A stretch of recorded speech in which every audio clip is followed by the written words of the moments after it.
Previously on my weight loss journey. It's been a stressful week. It's been a really stressful week. I'm gonna give myself a day to just not be so crazy about my diet. The past month or so has just been kind of crazy. I'm on week 6. I want to be down like 20 pounds by now. Summer's here. I know that I have to keep going, but the needle's moved like that much. Like, life's always going to be a little bit stressful, I know, but been feeling like I'm trying to do a million things at once constantly. I just feel all over the place. When I see the 80s, then I'll feel like, all right, I guess I just want to know that it's all worth it. Good morning. I woke up this morning at a new low, 193.3. Just cut off the top and cut off the bottom and throw away the middle, so it's like that thickness of bread that I end up just throwing away from the whole thing, and it's just turkey and Swiss cheese.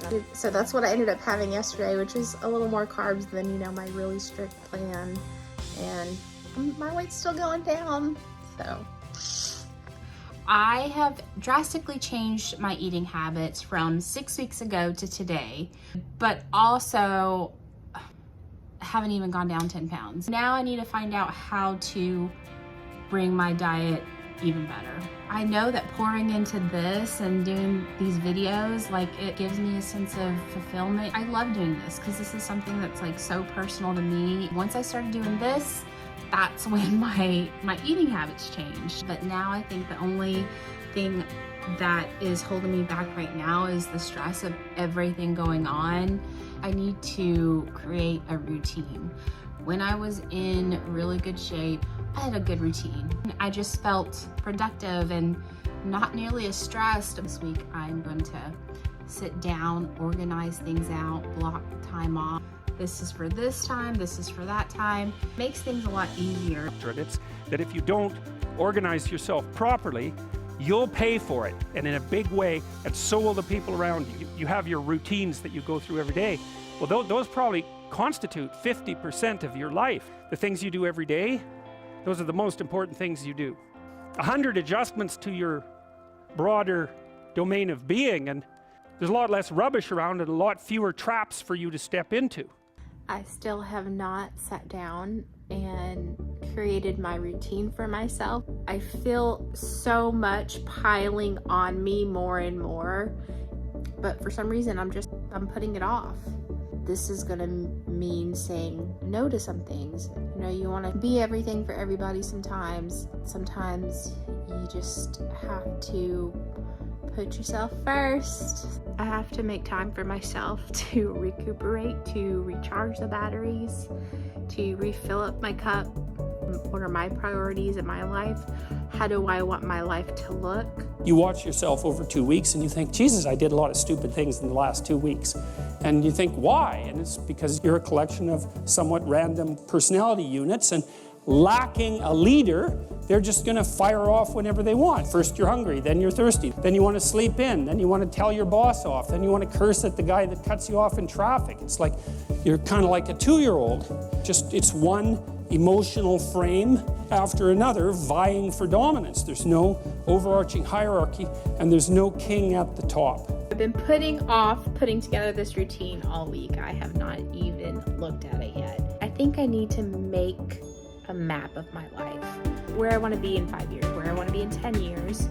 And then the routine has a little more oomph because you know that, like, each day you're putting in that work towards that 5-year goal, that 10-year goal.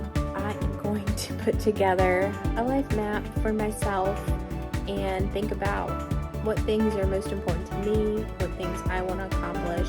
It's true, time does tick by really fast. So I finally came up with my 4 life areas. The first one's functional, so that's work, cooking, cleaning, grocery shopping. Thankfully, my second and third ones kind of tie in together, which is fulfillment and health. So that's pouring into my passions, which is YouTube, going for runs, and then gym time. And then the last one is connection. So that's family time, friend time, and rest and relaxation. And then I took all of those elements and just kind of divided my time. Okay, I'm going to make sure I wake up at this time to get this done. This isn't my actual schedule. I'm one of those people, I didn't want to put it out there, but this is how I basically blocked everything out. Weekend time, R&R time, passion time, and so on and so forth. And then leave a couple things open so it's just not too regimented. I have a little bit of flexibility for R&R time. And I'm actually over here to do a run. I haven't done a run in probably about a year. You know how every time someone loses weight and you're like, well, what'd you do? And it's always drink a lot of water, some form of cutting back their calories. But the thing that people don't really talk about is how this is really about finding a side of yourself. The past several weeks have been extra stressful. I've almost become on autopilot and being very reactive to things.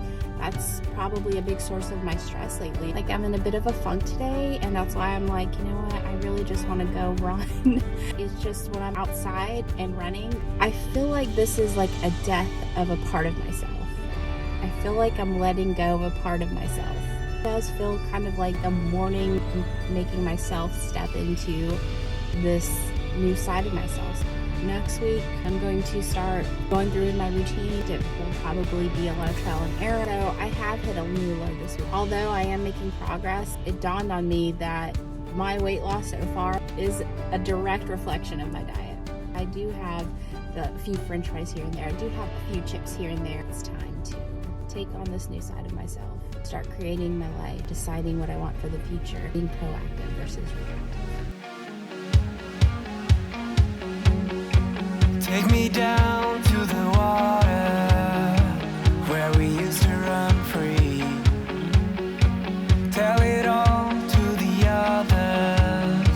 You'll be waiting there for me. And when all of this Oh, you guys, I needed that run so bad. That's the thing about life. It will not lie to you. It will let you know when you're slipping up, and it's that little voice in the back of your head. I wish I would have picked it up a long time ago. I need a lot more of these. The Greeks had the maxim, know thyself. You can't control yourself very well. You're not very disciplined. You're full of flaws. Maybe you don't know yourself as well as you think. You watch yourself like you're watching a stranger. You watch what you say and you listen. And you think, well, what sort of person would say that? And is it filling me with shame? Is it helping my confidence? Well, you challenge yourself. Compare yourself to who you were yesterday and not who someone else is today. Set yourself a little goal. You have to break things down into almost childlike steps in order to manage them. Depend upon other people because they have no value in themselves. They have nothing in themselves. They are not in the possession of a treasure that would make them independent. The acorn can become an oak and up and down. She will become that which she is from the beginning. And if we want to be happy, we have to learn to value the right things. Because when we ignore certain things, we lose connection to them and they don't feel as significant anymore. They start to shrink because they're not getting love and attention from us anymore. What we have to do, double down on the meaning that we get from these other areas, whether it's your hobbies, your passions, your friends, your family, the ways you love spending your time, the books you love reading, things you love to learn about, your purpose. Those things are the things that, if you value them, will not only bring you a sense of perspective in your life. If we do that, it's like having legs under the table. Your confidence, it's like a tabletop. That tabletop is supported by these legs under the table. And each one of those legs is a different part of your life that gives you strength, that gives you meaning, that gives you purpose. So this felt like a big game changer week for me. I ended up at 193.3, which put me down 2.7 pounds this week and down for a total of 7 pounds so far. Can't wait to hit the 80s.